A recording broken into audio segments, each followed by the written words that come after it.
Que par la miséricorde de Dieu, les âmes des fidèles trépassés reposent dans la paix. Amen. Au nom du Père et du Fils et du Saint-Esprit. Amen. Chers frères et sœurs bien-aimés dans le Seigneur, nous voulons dire notre action de grâce, notre adoration et notre amour à notre très saint Seigneur qui nous réunit en ces temps de carême où nous allons avec lui entrer au désert et combattre le bon combat jusqu'à la victoire finale qui nous a déjà acquise. Nous le remercions de tout notre cœur parce que, comme nous l'avons dit, quand il nous appelle, quand il nous convoque, c'est déjà parce qu'il a préparé tout ce qui est nécessaire.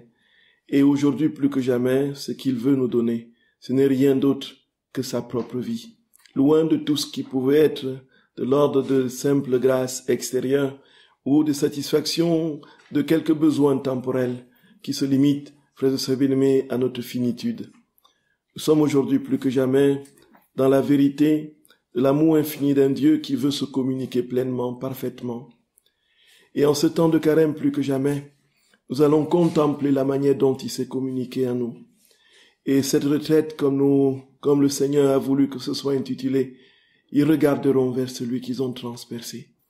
Frères et sœurs d'amour, nous avons une correcte compréhension aujourd'hui plus que jamais, surtout quand nous méditons les heures de la passion de notre très saint Seigneur, de cette vérité, de cet infini amour que le Seigneur nous donne et de manière parfaite dans chaque petite amertume, dans chaque petite blessure, dans chaque petit coup et dans la gigantesque plaie qu'il a constituée et dans tout son sang versé. Et lorsque nous méditons ces heures de la passion, nous comprenons jusqu'où Dieu nous a aimés et jusqu'où il attend de nous un retour d'amour tout aussi parfait à l'image de son amour qu'il nous a donné. Et nous comprenons l'importance, la nécessité des réparations. D'abord de l'affection. L'affection, frères et sœurs bien-aimés, entrer dans l'intimité de Jésus, entrer dans son intimité et lui manifester notre amour, le plus vibrant qu'il soit. Un amour qui n'est pas simplement un amour du bout des lèvres, un amour qui n'est pas simplement un amour ponctuel, porté par un élan spontané, n'est-ce pas, affectif et psychologique. Il s'agit ici d'un amour qui est radical, qui prend en compte toute notre vie, qui prend en compte toutes les instances de notre personne, qui prend en compte notre volonté, notre mémoire, notre intelligence, notre corps, qui prend en compte toute notre existence, toute notre vie. Tout doit être à Dieu, frères et sœurs d'amour. Tout doit être à Dieu, tout à lui, tout à lui, tout à lui. Voilà le maître mot de la sainteté chrétienne. Tout à Dieu et rien d'autre. Et alors, frères et sœurs bien-aimés, le Seigneur nous a dit qu'il nous a aimés au point de se faire pécher, au point d'être brisé sur la croix. Et donc, tout ce temps, les 4 jours que le Seigneur nous prête, seront consacrés à la méditation et la contemplation de ce mystère de son amour sur la croix. Et alors, frères et sœurs, plus propice encore que jamais en ce temps de carême, nous allons comprendre non seulement combien nous sommes aimés, mais aussi combien le Seigneur veut que nous lui retournions cet amour. Et comme on ne peut pas lui donner un amour parfait dans l'ordre humain, il faut que nous soyons en lui pour lui donner un amour divin. D'où l'importance, frères et sœurs, de cette vie dans la divine volonté. Une vie qui prend en compte justement cette transformation de notre volonté dans la sienne. Et ainsi nous serons capables véritablement de dire un je t'aime parfait, un je t'aime divin à Dieu qui nous aime de manière divine. Et alors le retour d'amour parfait va ainsi progressivement rapprocher le ciel de la terre jusqu'à ce que le règne advienne dans les cœurs. Et ce sera, frères et sœurs bien-aimés, ce temps que nous attendons, ce temps de paix où Jésus sera dans toutes les créatures, où Jésus illuminera toutes les consciences, toutes les âmes, où nous serons véritablement des copies de Jésus, où nous serons transformés pleinement en lui, de sorte qu'en nous voyant, on le verra. Ou, comme il le dit, nous serons son ciel, et lui sera notre ciel. Voilà, frères et sœurs bien-aimés, voilà notre vocation. Et voici que, plus que jamais, en ce temps où le monde entier aujourd'hui connaît Luisa Picaretta, que ce soit en bien ou en mal, le monde entier connaît Luisa Picaretta, frères et sœurs bien-aimés. Et ces dernières affaires ont donné un coup de publicité absolument monumental, n'est-ce pas? De sorte que plus que jamais, même ceux qui ne la connaissaient pas se pressent pour poser la question, mais qui est cette personne? Ainsi de suite. Donc, les détracteurs et les pourfendeurs ont travaillé, ont été des instruments de la providence divine. Et ils ont ainsi communiqué de manière inattendue et à rebours et de manière absolument inopinée, communiquer cette vie de Dieu dans les consciences et dans les cœurs. Et plus que jamais, au niveau de l'association, on n'a jamais eu autant de commandes que maintenant, voyez, de livres. Donc, il est clair, frères et sœurs bien-aimés, que quoi qu'il arrive, notre Seigneur trace son chemin. Notre Seigneur trace son chemin. Et nous devons rester dans cette certitude absolue qu'il conduit l'histoire, et que le monde lui appartient, et que l'humanité lui appartient, et que ses enfants, toutes les créatures sont à lui, et que l'ennemi n'est qu'un usurpateur, un mercenaire, qui tente de frayer un passage dans l'enclos pour disperser les brebis et les mettre à mort. Mais ce qui est sûr, frères et sœurs d'amour, c'est que le Seigneur a déjà scellé cette vérité en lui, et rien ni personne ne pourra révoquer ce décret. Nous sommes faits pour la gloire de Dieu. Nous sommes faits pour la sainteté. Nous sommes faits pour que le ciel advienne dans nos cœurs. Nous sommes faits pour voir la prière de notre très saint Seigneur être exaucée. Que ta volonté soit faite sur la terre comme au ciel. Et que nous soyons vivants ou morts, nous le verrons. Frères et sœurs bien-aimés, que nous soyons vivants ou morts, nous le verrons. Que nous soyons sur cette terre ou encore déjà auprès du Seigneur, nous verrons ce règne advenir. Et c'est pourquoi entrons dans ce temps d'épreuve et surtout dans ce temps de carême avec beaucoup de joie. La joie, c'est Dieu qui la dissémine, qui la pose à la fine pointe de notre âme. La joie vient de Dieu. La joie véritable vient de Dieu. Et la paix, la quiétude imperturbable que rien ne peut nous ôter, c'est tout simplement parce que Dieu est tapis au fond de notre cœur. Prions tout simplement qu'il nous donne de comprendre jusqu'où, frères et sœurs d'amour, il nous a aimés et jusqu'où il attend que nous l'aimions. Parce que s'il attend un amour de nous, ce n'est pas parce qu'il veut augmenter quelque chose de sa gloire. Il attend un amour de nous, tout simplement parce qu'il veut que nous soyons associés à sa gloire, que nous participions pleinement à ce qu'il est. Voilà, frères et sœurs bien-aimés. Voilà. Voici pourquoi, quand nous contemplons la croix dans ce mystère, nous ne sommes pas des êtres doloristes et morbides qui n'avons qu'une seule perspective, frères et sœurs bien-aimés, la croix et la souffrance. Comme si nous étions les gens de la divine volonté, étaient habillés d'un capuche noir, et puis avec qui baissait la tête, qui courbait la tête, et se frappait la poitrine incessamment. Oh, pauvre Jésus, comme il n'est pas encore ressuscité. Oh, pauvre Jésus, qu'est-ce qu'il attend pour ressusciter? Et puis, notre condition est sombre. La nature humaine est en déclin. Oh, c'est la fin des temps où nous sommes dans une situation plus que déplorable. Il n'y a pas d'espérance. Frères et sœurs bien-aimés, nous voyons bien que c'est tout le contraire. Quand nous parlons de la divine volonté, nous parlons de ce soleil radieux de la vie de Dieu qui vient illuminer les consciences, les créatures, qui vient illuminer le monde.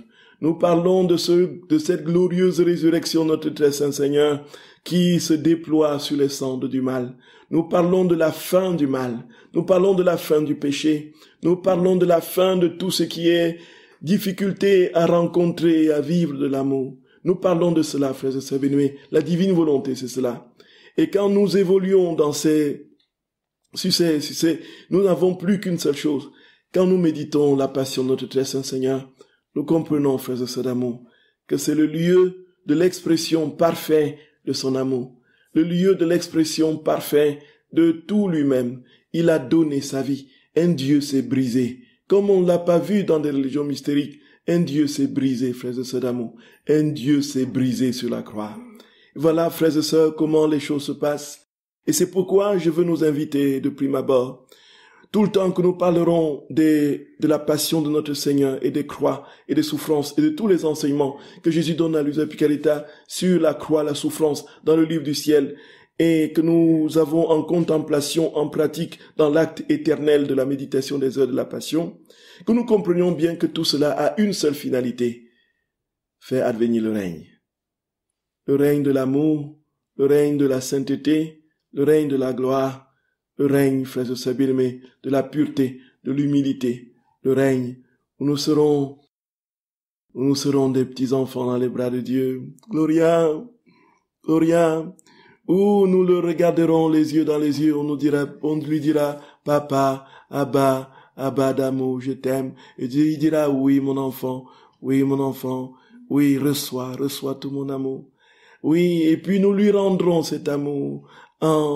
Et nous lui dirons, oui papa, regarde tout ce monde, ramène-les à toi, oui mon enfant, comme tu le dis, parce que ma vie est en toi, et que c'est mon désir de ramener tous les êtres à moi, parce que tu l'as désiré, oui je ramène à toi, je ramène à moi tous mes enfants, et puis il va ramasser, frères et sœurs bien-aimés, il va ramasser une multitude d'âmes qui étaient en désespoir, il va monter au purgatoire, faire sortir nos aïeux de tout ce monde-là, les Chinois, les pingouins de, je ne sais pas de quelle race, voyez, il va tous les sortir, frères et sœurs bénis, parce qu'il a vu en nous sa vie, parce qu'il a vu contempler dans nos cœurs, dans notre vie, sa propre vie. Il dit, oui, comme c'est mon désir et que tu vis en moi pleinement, alors tu feras tout ce que je fais. Et qu'est-ce que nous ferons, frères et sœurs bénis? Nous allons aller avec, en plus de toutes les âmes du purgatoire, tous les âmes qui sont là depuis tant de temps, de toutes les races, de toutes les nations, de toutes les conditions, nous allons aller au ciel. Et puis au ciel, nous allons remettre justement la joie de notre Seigneur en chacune des âmes, dans sa divine volonté, qui vont croître avec un accès, un surcroît d'amour, de sainteté et de gloire, n'est-ce pas, cette béatitude accidentelle dont parle notre très saint Seigneur, qui va ainsi faire que toute la création, visible et invisible, tous ceux qui sont sur la terre, toutes les âmes qui sont au ciel, vont, frères et sœurs bien-aimés, entonner ce grand cantique éternel, oui, du fiat de Dieu, oui Seigneur, oui tu es présent, oui tu es le Dieu vivant et vrai, et toute la créature t'adore, toutes les créatures t'adorent. Et ainsi s'accomplira cette parole de Saint Paul dans l'Épître aux Corinthiens chapitre 15, quand il aura soumis le dernier ennemi qui est la mort, il se soumettra lui-même à celui qui lui a tout soumis, afin que Dieu soit tout en tous. Il s'ensuit, frères et sœurs d'amour, que la seule attitude que nous devons avoir, c'est celle-là. Nous fixons la croix parce que la croix est le gage de la victoire et de la résurrection. Nous fixons la croix de notre Seigneur parce que la croix, tout est concentré. C'est le sommet de la manifestation de l'amour. La croix, c'est le sacrement de l'amour. Et frères et sœurs, c'est pour que, quel que soit ce que nous entendrons ces jours-ci sur la croix et la souffrance, que rien ne nous donne à penser un seul instant que le Seigneur veut nous enfermer dans les croix et les souffrances. Bien au contraire, c'est l'inverse qui se produit. Puisque nous sommes dans des conditions aujourd'hui telles que nous ne pouvons pas éviter la croix, qui peut aujourd'hui au milieu de nous dire qui peut éviter la souffrance? Alors personne, frères et sœurs bien-aimés, et personne. Et qui peut dire qu'il n'a pas souffert et qui ne souffre pas, qui n'a pas souffert, qui lève le doigt et qui me donne son secret? Personne. Personne. Frères et sœurs, qu'est-ce que cela veut dire très concrètement? Alors dans la volonté permissive du Seigneur, s'il a permis ces souffrances, pour quel but? Et c'est ce que nous allons comprendre tout au long des enseignements que Jésus donne à Luisa Picaretta. C'est cela, frères et sœurs bien-aimés. C'est cela. Alors, la croix dans l'Écriture. Frères et sœurs bien-aimés, dans l'Ancien Testament, on n'a pas des signes concrets de la croix. On a des allusions à des pratiques qui peuvent ressembler à la croix. On a, dans la pratique justement des peuples anciens, dans les guerres, à la fin des guerres, il y avait une pratique qui consistait à suspendre soit le chef d'armée, soit quelques cadavres sur le bois, qui étaient justement sur un sommet et qui dissuadaient l'adversaire de continuer le combat, puisque l'un des chefs a été tué et dont il a été pendu. Et puis, on voyait aussi, naturellement, une manière de dire, voici, nous avons gagné, la preuve, c'est le trophée, et nous sommes dans une perspective de domination, et vous n'avez qu'à vous taire et à disparaître et à poser les armes. Et on le voit dans l'Écriture de plusieurs manières, de sorte qu'une consigne est donnée très clairement dans le livre du Deutéronome au chapitre 21 du verset 22 à 23, où il est dit, où il ne faut pas laisser, n'est-ce pas, le cadavre jusqu'à la nuit, quand il est pendu sur le bois. Et donc nous avons cette attestation progressive, frères et sœurs bien-aimés, qui est plutôt un cadavre qui est pendu, qui est posé. Pour quel but? Pour dominer, pour montrer qu'on a gagné, pour montrer que l'adversaire n'a qu'à se taire et à disparaître.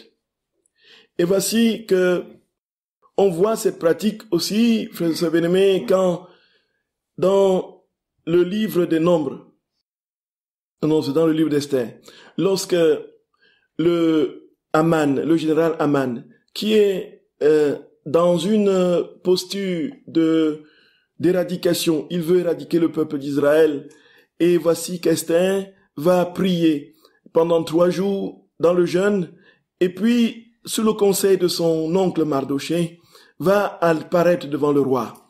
Et le roi, naturellement, accueillant Esther, va écouter sa doléance. Sa doléance, la voici. Voilà, Aman veut exterminer mon peuple. Fais quelque chose, roi. Voici que le roi, du fait de la prière d'Esther, va être complètement retourné et se mettre en colère contre Aman. Il est dit qu'Aman est, n'est-ce pas, tué, il est pendu, il est suspendu sur le gibet. Donc nous voyons, frères et sœurs bien-aimés, que nous ne sommes pas ici dans la crucifixion qui, elle, apparaît dans le 2e siècle avant notre très saint Seigneur, n'est-ce pas, dans le Moyen-Orient. Puisque c'était une invention, la croix était une invention des Carthaginois qui a transité justement par Rome et puis qui est arrivé justement lors de la conquête romaine, n'est-ce pas, dans les territoires du Moyen-Orient. Et c'est alors qu'on a la pratique ici très clairement d'une crucifixion qui va provoquer la mort, une suspension sur le bois de la croix des âmes, de sorte que on a vu, n'est-ce pas, le peuple d'Israël, y compris certains rois, n'est-ce pas, en Israël, pratiquer la crucifixion. Et on a eu, n'est-ce pas, dans l'histoire, Alexandre de Jamné qui pratiquement avait crucifié plus de 800 personnes. De sorte qu'il en manquait du bois pour crucifier des personnes, et on détachait, on déclouait, et on précipitait rapidement la mort des personnes sur la croix, et on crucifiait les autres, n'est-ce pas, pour qu'il y ait suffisamment de bois pour finir, n'est-ce pas, les centaines de personnes qui restaient. On crucifiait même les enfants, ainsi de suite. Donc c'était le châtiment le plus violent, le plus dur. Mais ici, la nouveauté est que on a un vivant que l'on met sur la croix, là où dans l'Ancien Testament, frères et sœurs bien-aimés, c'est un mort qui est suspendu. Pour dire, en quelque sorte, voici notre ennemi qui est vaincu, l'ennemi a été vaincu. Nous allons voir la progression. Voici que, frères et sœurs bien-aimés, nous avons quelque chose de l'ordre d'un changement qui est assez réel, mais symbolique. Ici, il ne s'agit pas d'un homme. Nous connaissons le célèbre chapitre du livre des Nombres au chapitre 21, du verset 4 à 9. Lorsque le peuple d'Israël est en traversée vers la terre promise à Canaan, et au désert, ils sont mordus par des serpents venimeux. Et ils sont incapables de s'en défaire, jusqu'à ce que le Seigneur donne l'ordre à Moïse de dresser un serpent d'airain sur le mât. Donc, le serpent est posé sur le mât. Et voici que le Seigneur dit, ceux qui viendront et regarderont ces serpents seront tout simplement guéris.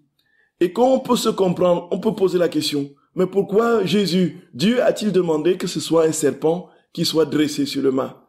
Pourquoi est-ce que pourquoi ça n'a pas été autre chose, mais plutôt un serpent? Mais ce n'était pas un serpent mort, c'était un serpent d'airain, puisque le serpent mort, de toutes les façons, en quelques jours, serait décomposé. Mais puisque l'airain a quelque chose de dur et de stable sur plusieurs, on voit encore une représentation, n'est-ce pas, de ce serpent d'airain sur le mât au mont Nebo, lorsqu'on va en Israël aujourd'hui. Voici que l'objet, ce qui nous a tués, ce qui nous tue, on le suspend. Pour dire qu'il est mort, pour dire que c'est terminé. L'objet qui nous a mis à mort, voilà, il est maintenant, et alors en contemplant cet objet, qui est cette fois-ci assumé dans la mort, on est guéri. Et nous comprenons, frères et sœurs bien-aimés, que la symbolique et le rapprochement, le parallèle synthétique avec notre très saint Seigneur sur la croix sera très rapidement fait. Puisque Jésus a été pendu sur le bois, il a été crucifié. Et il a ainsi pris sur lui l'entièreté, la totalité de ce qui nous faisait mourir. Et Saint Paul dira qu'il s'est fait pécher pour que nous ayons, n'est-ce pas, en lui la vie. Donc, c'était le péché qui était suspendu sur la croix. Frères et sœurs d'amour, voyons jusqu'où ça peut aller. Voyons jusqu'où ça peut aller. Jésus est saint, il est Dieu, il n'y a pas en lui une seule petite tache. Il n'y a pas en lui une seule petite ombre de ténèbres. Jésus est la sainteté parfaite. Il n'y a en lui. Mais qu'est-ce qu'il a fait, frères et sœurs bien-aimés? Il a pris sur lui. Il a assumé, non pas en responsabilité, mais il nous a libérés. Gloria, Gloria, Gloria. Il nous a libérés. Il a pris, il a porté tous les fardeaux, le péché, n'est-ce pas, et il s'est fait, comme dit Saint Paul, va très très loin. Le terme est très fort. Mais que ne nous méprenons pas. Pas un seul moment Jésus n'a péché au cours de sa vie. Il a pris sur lui nos péchés. En fait, il est devenu péché, comme dit Saint Paul, et nous avons été donc libérés. Et donc, par ces meurtrissures, pour reprendre les termes d'Isaïe, par ces meurtrissures, nous sommes guéris. Parce que dans ces plaies sacrées se trouvait chacun de nos péchés. Gloria. Voici, frères et sœurs bien-aimés, et c'est pourquoi nous pouvons regarder la croix. Et Zacharie, n'est-ce pas, quelques siècles avant notre Seigneur, va faire cette grande prophétie. Voilà. Je répandrai sur la maison de David et sur les habitants de Jérusalem un esprit de grâce. C'est dans Zacharie au chapitre 12 et de supplication. Et ils regarderont vers moi celui qu'ils ont transpercé. Ils se lamenteront sur moi comme on se lamente sur un fils unique. Et au chapitre 13 du même Zacharie, il dit, et il adviendra en ce jour-là qu'une source sera ouverte pour la maison de David et les habitants de Jérusalem. Une prophétie, frères et sœurs bien-aimés, qui remonte à plusieurs siècles avant notre Seigneur. Alors, ils regarderont vers celui qu'ils ont transpercé. Et là, une source jaillira. Et que comprenons-nous, frères et sœurs d'amour? Nous comprenons tout simplement la vérité de cet amour infini que notre très saint Seigneur a pour nous. La source d'eau vive qui sort de son côté ouvert avec du sang ont généré l'Église, comme interprètent les pères. La source d'eau vive, le sang qui est le sacrement de l'Eucharistie et le baptême qui est symbolisé par l'eau, les fondations de la foi chrétienne, de notre cheminement vers le Seigneur, tout a coulé de la croix. Tout a coulé de la croix, frères et sœurs bien-aimés. Tout a coulé de la croix. Et Jésus dit très clairement que tous les biens dont nous pouvons jouir aujourd'hui, d'ordre temporel ou spirituel, proviennent de la croix. Et ceci est absolument lumineux. Et alors, Saint Jean, dans le chapitre 19, au verset 37 de son évangile, va reprendre les mêmes termes que Zacharie. Voyez? Et aussi une autre parole de l'Écriture dit, ils regarderont celui qu'ils ont transpercé. Ils regarderont celui qu'ils ont transpercé. Frères et sœurs bien-aimés, c'est un passage qui a marqué ma jeunesse de manière assez profonde. Et il y avait énormément d'épreuves que beaucoup, les uns et les autres, traversaient. Et puis, surtout des injustices absolument inattendues et incompréhensibles. Il y avait énormément de personnes qui souffraient, y compris par des personnes de l'Église. Et puis on s'encourageait mutuellement, on dit, frère, courage, courage, courage, frère. Ils regarderont celui qu'ils ont transpercé. Oui. En fait, on s'appliquait égoïstement ces paroles, parce qu'on voulait nous dire à nous, il y a une espérance plus grande qui nous attend. Ne te limite pas à la souffrance que tu endures maintenant. Et tu verras la gloire du Seigneur. Et un jour, ils regarderont tout ce que Jésus fait en toi, et puis ils s'exclameront, comment avons-nous pu lui faire un tel mal? Voyez. Voilà un peu notre interprétation. Mais frères et sœurs bien-aimés, Jésus dit tout simplement qu'en fait, notre regard ne peut se porter que dans la source de l'amour. Et justement, dans le régime chrétien, pour poser les fondements de tout ce que nous allons dire, la croix n'est pas la souffrance. La croix n'est pas la souffrance. Bref, n'est pas d'abord la souffrance. ou plutôt n'est pas d'abord la souffrance. La croix n'est pas d'abord la souffrance. La croix, frères et sœurs bien-aimés, c'est l'expression de l'amour de Dieu. Un amour parfait, un amour divin et infini. Un amour qui s'est donné, qui ne pouvait pas se donner autrement que de s'émietter. Un amour qui s'est répandu dans ce qu'il y a de plus grégaire, de plus fruste, de plus destructeur, qui s'est posé sur le châtiment le plus inhumain que l'homme puisse infliger à son frère.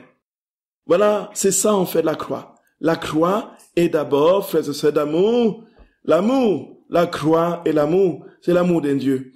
Jean 3, c'est Dieu a tant aimé le monde qu'il a donné son Fils unique afin que quiconque croit en lui ne périsse pas, mais qu'il ait la vie éternelle. Et non, la croix, c'est le cœur même de notre vie chrétienne. Un christianisme sans la croix, frères et sœurs d'amour, c'est l'islam.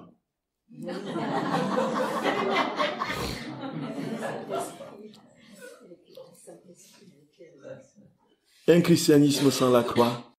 Enlevez le signe de croix de votre vie. Enlevez tout ce qui est en rapport avec la croix et vous n'êtes plus chrétien. C'est cela, frères et sœurs bien-aimés. C'est cela que nous devons comprendre. C'est le cœur de notre vie. C'est l'amour infini. Nous enlevons la croix, nous enlevons tout l'amour que Dieu nous a manifesté. Nous enlevons toutes les grâces qui peuvent découler de tout notre cheminement. Et c'est pourquoi aujourd'hui, frères et sœurs bien-aimés, y compris dans l'église, il y a une phobie de la croix. Il y a une phobie de la croix. Évoquer la croix, dire, oh, doloriste, oh. La croix, Saint Paul dit lui-même, frères et sœurs d'amour, je suis venu au milieu de vous craintif et tremblant. Ma parole ne reposait pas sur les prédications, la connaissance, la science humaine, mais sur une démonstration de puissance. Pour que votre foi ne repose pas sur la sagesse des hommes, mais sur la puissance de Dieu. Et ailleurs, il définit cette puissance comme étant la manifestation de la croix de notre Seigneur. Il dit, les Juifs cherchent des miracles et les Grecs la sagesse. Mais nous prêchons un Messie crucifié. Nous prêchons un Messie crucifié. Scandale pour les Juifs et folie pour les païens. Notre message est celui d'un Christ crucifié qui nous a aimés jusqu'à mourir pour nous sur la croix. Et lorsqu'on enlève cette croix au cœur du message chrétien, il n'y a plus rien qui reste. On devient, frères et sœurs bien-aimés, de la cidre diluée. Et puis on essaie d'amuser la galerie. Et puis on essaie de se conformer au siècle présent. Et en épousant toutes sortes d'idéologies, en essayant de tenter des passerelles entre le bien et le mal. Et on essaie de tricoter des espèces de ponts entre le bien et le mal. Le bien et le mal sont deux absolus, frères et sœurs bien-aimés. Ou c'est bien ou c'est mal. Ou c'est mal ou c'est bien.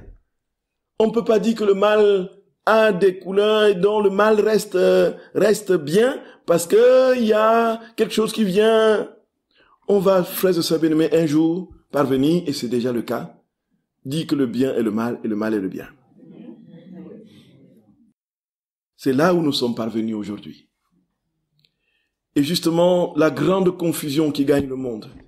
Et puis, le renversement spectaculaire des valeurs.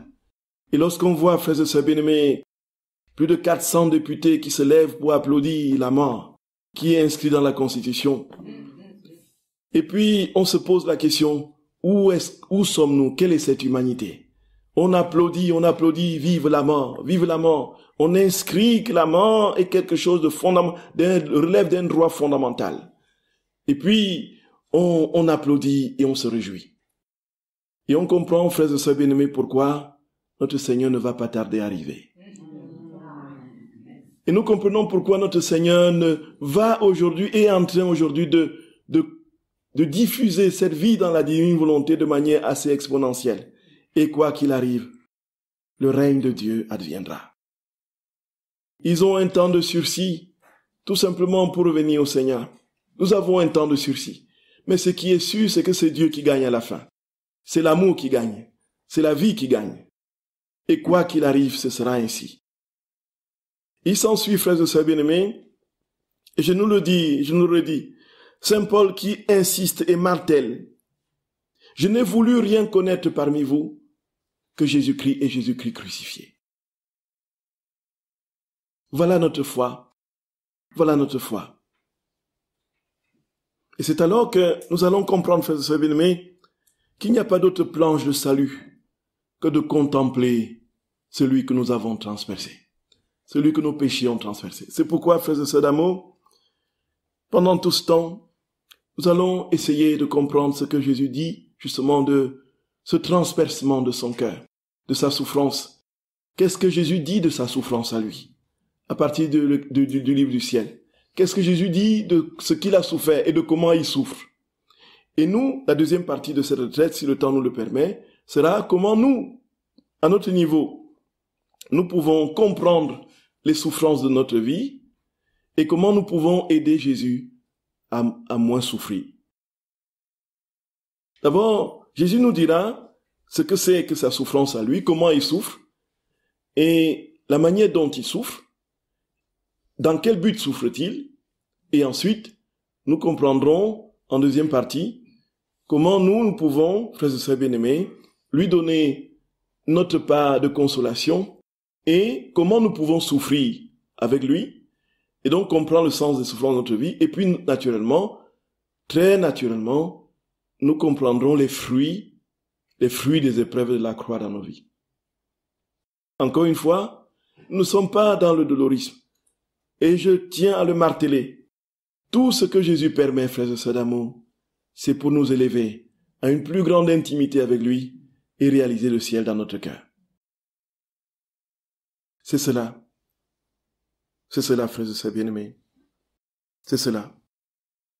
D'abord, c'est dans la première épître aux Corinthiens, pour ceux qui veulent noter les références, au chapitre 2 du verset 2. Pour moi, frères, lorsque je suis allé chez vous, ce n'est pas avec une supériorité de langage ou de sagesse que je suis allé vous annoncer le témoignage de Dieu. Car je n'ai pas eu de la pensée de savoir parmi vous autre chose que Jésus-Christ et Jésus-Christ crucifié. Ouais. À la première épître aux Corinthiens, au chapitre 1, du verset 17 il dit, à 18, ce n'est pas pour baptiser que le Christ m'a envoyé. Donc, au verset 18, car la prédication de la croix est une folie pour ceux qui périssent. Mais pour nous qui sommes sauvés, elle est une puissance de Dieu.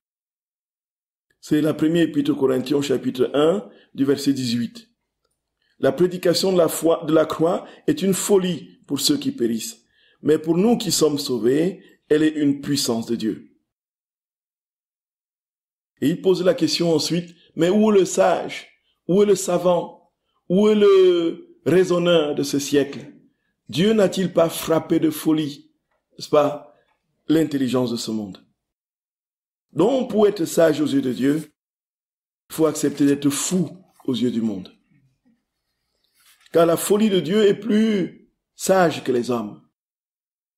Et alors, frères et sœurs bien-aimés, nous avons dit tantôt que Jésus, très clairement, dit que tout découle de la croix. Et que tous les biens que nous pouvons avoir, ça vient de la croix. Et que tous ces biens-là, s'ils n'étaient pas morts, nous ne les aurions jamais. Il est dit à Elisabeth Carita, au tome 35, du 29 novembre 1937. Il dit, ma petite fille, de ma volonté, de ma divine volonté, sache que toutes les souffrances que ma très sainte humanité a endurées sur la terre, chaque larme que j'ai versée, chaque goutte de mon sang, chaque pas et chaque mouvement, et même mon souffle, ont été et sont investis par une voix unique avec laquelle il parle et crie continuellement. Nous voulons que le royaume de la divine volonté règne et domine parmi les créatures. Nous voulons que nos droits divins soient placés en force. Et il prie, il parle et gémisse autour de notre trône suprême sans jamais s'arrêter, pour que la volonté du ciel et de la terre soit une. Toutes les créatures qui s'unissent à mes souffrances, à mes battements de cœur, à mes respirations, à mes pas et à mes œuvres, prient, parlent et gémissent avec tout ce que j'ai fait et souffert sur la terre.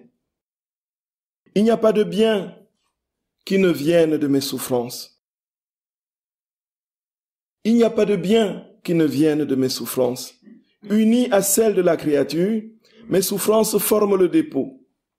Les autres qui reçoivent ces souffrances pour former une unique prière, une seule voix, une seule volonté.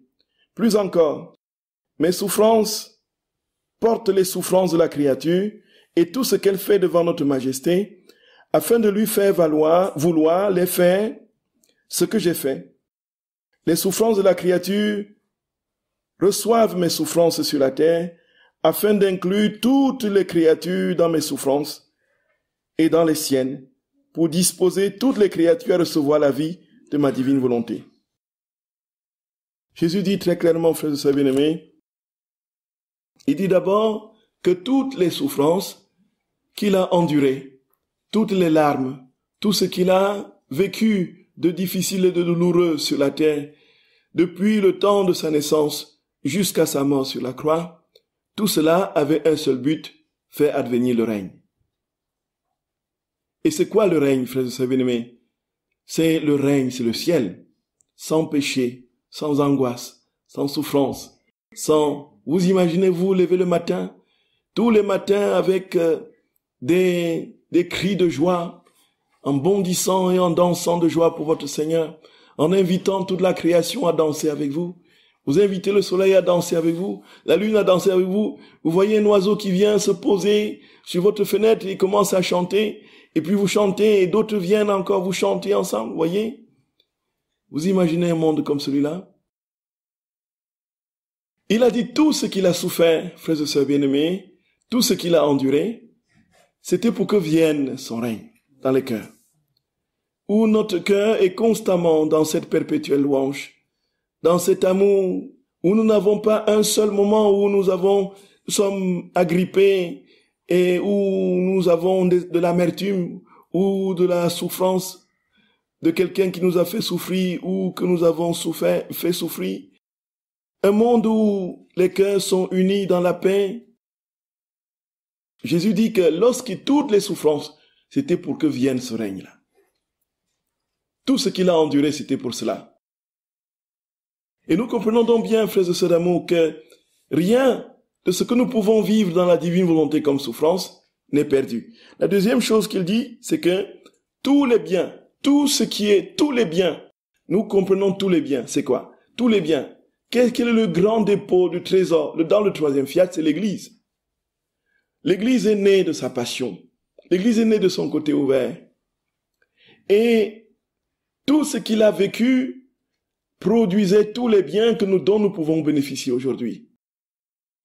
Et ce faisant, frères et sœurs bien-aimés, il dit que lorsque nous accueillons sa souffrance, alors en nous, il pose le dépôt de sa vie. Et notre vie étant la sienne, nous pouvons donc travailler avec lui à faire advenir ce règne pour lequel il a souffert. Donc en fait, Jésus n'a souffert que pour que nous soyons heureux, pour que nous vivions le ciel. Donc tous les biens découlent de lui. Tous les biens, absolument tout. Absolument tout. Et donc, ceci posé et placé, nous comprenons que lorsque nous contemplons notre très saint Seigneur, le plus important, la chose la plus importante, c'est d'entrer dans le projet qu'il a sur nous. Et nous le comprendrons aussi dans les fruits de la souffrance. Jésus dit d'ailleurs, tu ne regardes pas ce que tu souffres, tu regardes pourquoi tu souffres. Quel est le but? Ce pourquoi je permets que tu souffres ceci. C'est toujours pour un plus grand bien, pour que le règne vienne. Et très concrètement, lorsqu'on l'applique dans notre vie, on comprend que tout ce que nous pourrons endurer, qui n'est pas de l'ordre de notre responsabilité comme conséquence de notre péché, et même si c'est l'était, le Seigneur fait concourir, si nous sommes dans la contrition et la réparation, le Seigneur fera concourir tout cela à un plus grand bien. Le plus grand bien, c'est quoi? Que Jésus nous transforme en lui et que nous soyons frères et sœurs d'amour, frères et sœurs bien-aimés, frères et sœurs de mon cœur, du cœur de Jésus. que nous soyons d'autres Jésus. Que nous soyons d'autres Jésus. Que nous soyons d'autres Jésus. Que nous soyons d'autres Jésus. Que nous soyons d'autres Jésus. En fin de compte, on dira, Seigneur, tu as permis ceci parce que tu vises un seul but, que je sois transformé en toi. Puisqu'il n'y a pas de plus grand bien que la vie de Dieu, le cadeau de la vie de Dieu aux créatures. Il n'y a pas de bien plus grand que celui-là. Nous allons demander la santé, oui. La santé, le Seigneur va nous la donner. Mais après.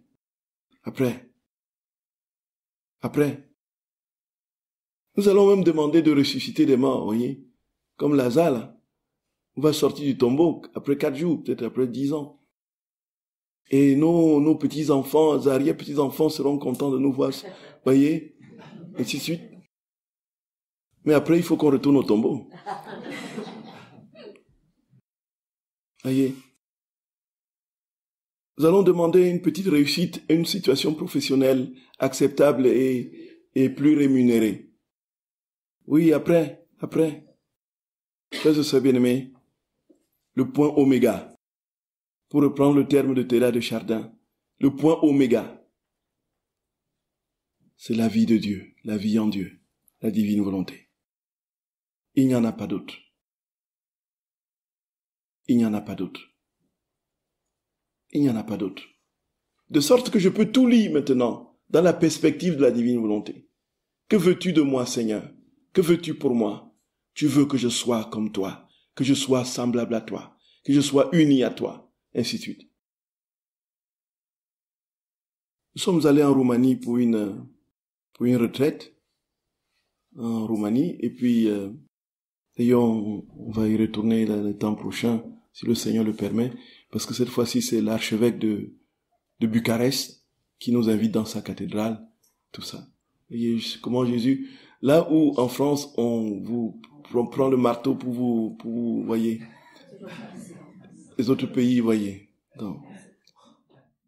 Et puis, aujourd'hui, dans le groupe de la divine volonté de Roumanie, il y a ce problème qui se pose très sérieusement, où certains qui viennent et disent, en fait, tu ne dois plus prier pour une intention particulière, ni pour ton fils qui est malade, tu ne pries plus pour ça. Quand tu es dans la divine volonté, tu ne pries plus pour ça, tu ne fais plus rien de ce qui est, ainsi de suite, tu ne pries pas pour guérir, tu ne confies plus les personnes en difficulté et tout ça. En fait, tu pries juste que le règne vienne. Frères et sœurs bien-aimés. Et puis il y a certains, ceux-là, à qui disent ça, apparemment viennent d'Italie, et d'autres qui disent, mais comment est-ce que je peux aimer Jésus et le prier, et demander que son règne, et je vois mon fils en train de périr devant moi, il n'a pas d'argent pour se soigner, et puis il a des problèmes de tout genre, comment est-ce que je peux ne pas demander à Jésus de, voyez. Donc, voilà aujourd'hui, la problématique à la frontière de cette compréhension de la venue du règne. Frères et sœurs bien-aimés, c'est quoi ne pas... déjà, la première chose qu'on va retenir, c'est que le règne de Dieu, quand il viendra, Jésus dit même que lorsque ce règne adviendra, non seulement il n'y aura plus de péché, mais il n'y aura même plus de maladie. Et les gens, quand ils vont mourir, on va les déposer dans les tombes et leurs corps seront incorruptibles. Et en attendant la résurrection finale. Voyez, frère bien-aimé. Et alors, cela veut dire très concrètement que tout ce qui est souffrance, tout ce qui est difficulté, c'est ce pourquoi le Seigneur veut nous libérer. Il travaille à ce que nous soyons libres de tout ce qui nous empêche d'être heureux. On est d'accord, non? Est-ce qu'on est d'accord, frère Sabine? Et Luisa Picaretta, au cours de sa vie, on le voit dans les lettres, on le voit dans...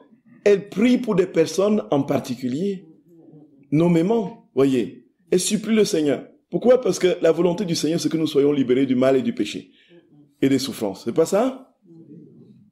Alors, maintenant, une chose est de prier dans la perspective justement de la libération. Et une chose est de penser que si Dieu ne nous a pas exaucés sans le fait qu'il n'est pas libéré de la maladie ou de telle souffrance, que c'est parce que soit nous n'avons pas de foi, soit parce qu'il nous aime pas, soit parce que, voyez, ainsi de suite, qu'il y a quelque chose qui ne va pas, soit qui nous positionne vis-à-vis de lui dans une posture de révolte et de doute et de discrimination, de récrimination, pardon. Une chose est de dire, voici Seigneur, je te présente tel cas, fais selon le sens où nous l'entendons, mais que ta volonté soit faite. Et une autre de dire, tu dois à tout prix guérir, sinon ça ne marche pas. On est d'accord, frère Sabine? Et en même temps, dans la divine volonté, quand on prie pour des cas particuliers, qu'est-ce qui se passe? Donc, quels sont les éléments qui entrent dans l'acte dans la divine volonté? La première chose, c'est que c'est Jésus qui vient en nous poser l'acte. Nous demandons à Jésus de venir poser cet acte en nous. C'est-à-dire que si nous prions, c'est Jésus qui prie. C'est la prière de Jésus pour le malade, pour la personne en souffrance et en difficulté. Ça veut dire, c'est Jésus en nous qui prie. Et il le prie comme il est Dieu et qui ne peut pas se limiter à une personne. Il y a des milliards. Il priera donc en impactant cette prière sur des quantités d'autres personnes en souffrance et en difficulté dans le même contexte. Et ce qui veut dire très clairement que le fait de prier pour un cas individuel dans la divine volonté ne signifie pas qu'on s'est coupé du but final qui est, n'est-ce pas, la réconciliation de toutes les âmes, la restauration de tous les êtres créés. Donc on ne se coupe pas de la finalité qui est l'avènement du règne en priant pour un cas particulier. Et donc, la deuxième chose, frères et sœurs bien-aimés, dans cette démarche de la vie dans la divine volonté, dans les actes, il y a deux choses. Il y a inviter Jésus, et quand qu'il arrive, il pose ses actes au nom de tous et pour tous, au nom de toutes les créatures. Ce sont les deux éléments qui rentrent en ligne de compte fondamentalement d'un acte divin, d'un acte dans la divine volonté. C'est Jésus qui les pose, et il les pose dans son éternité, dont embrasse tous les êtres de tous les temps. Et donc, si nous prions pour un malade concret, particulier, ce qui est sûr, c'est, frères et sœurs bien-aimés, que nous sommes, si c'est Jésus qui prie en nous, nous sommes en train de prier pour des milliards et des milliards d'autres personnes à la fois. Dans la prière que nous faisons individuellement pour la personne. Donc, une chose est celle-là. Une chose est de maintenant tout le temps focaliser tout sur le fait que, voilà, le Seigneur faut qu'il nous donne ceci, il faut qu'il nous donne cela. Comme si nous distribuions des petits pains, le petit pain de la santé, le petit pain de quelques euros, le petit pain de, ainsi de suite, du bouton qui disparaît sur mon nez, du petit pain de telle maladie que je ne souffre plus, ainsi de suite. En fait, nous voyons plus loin. Le fin des fins, c'est la restauration de toutes choses en Jésus. La restauration de toutes choses en Dieu.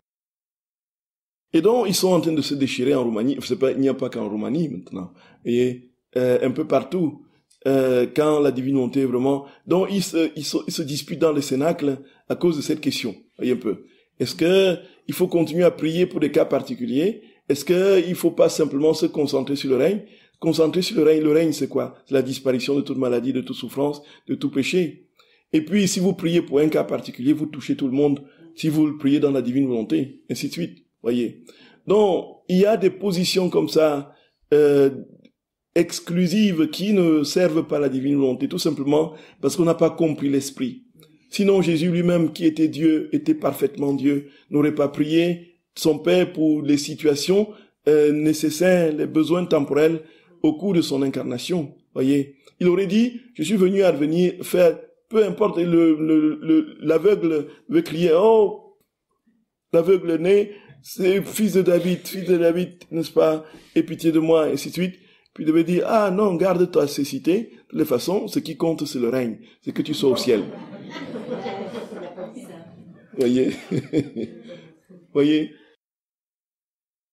Donc, il faut que nous l'intégrions vraiment et de manière parfaitement stable en nous.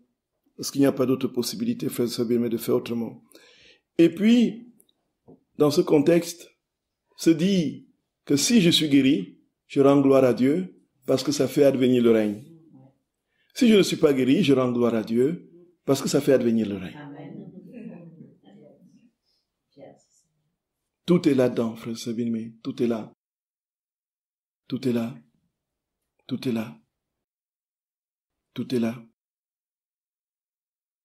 Je vous salue Marie, pleine de grâce. Le Seigneur est avec vous. Vous êtes bénie entre toutes les femmes. Et Jésus, le fruit de vos entrailles, est béni. Sainte Marie, Mère de Dieu, priez pour nous pauvres pécheurs, maintenant et à l'heure de notre mort. Amen. Au nom du Père et du Fils et du Saint-Esprit.